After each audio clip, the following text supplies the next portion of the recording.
সন্ধ্যায় যখন রাহুল অনুরাধা জির বাড়ির দরজার ঘণ্টা বাজাল তখন তিনি এক সম্পূর্ণ ভিন্ন অবতারে দেখা দিলেন। তিনি স্কুলের শাড়িটা খুলে একটি হালকা রঙের স্যুট পরেছিলেন, যাতে তিনি আরও বেশি সুন্দরী লাগছিলেন।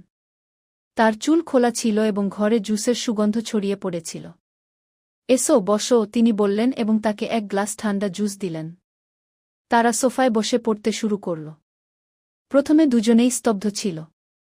অনুরাধা জি গণিতের সমস্যা সমাধান করালেন, কিন্তু তার মনোযোগ বইয়ের উপর কম এবং রাহুলের পরিবর্তিত আচরণের উপর বেশি ছিল।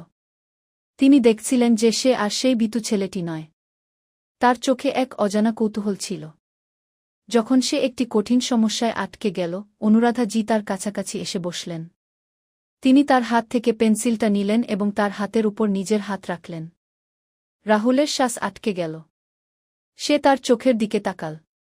সেখানে কোনো রাগ ছিল না, শুধুই এক গভীর, অজানা ইচ্ছার ঝিলিক। ভয় পেও না রাহুল, তিনি ফিসফিস করে বললেন, কিছুই ভুল হয়নি গে। আর তারপর এমন কিছু ঘটল যার কল্পনা কেউ করেনি। অনুরাধা জি ধীরে ধীরে তার মাথাটা তার কাঁধের উপর রাখলেন। রাহুল সাহস করে তার হাতটা ধরে ফেল।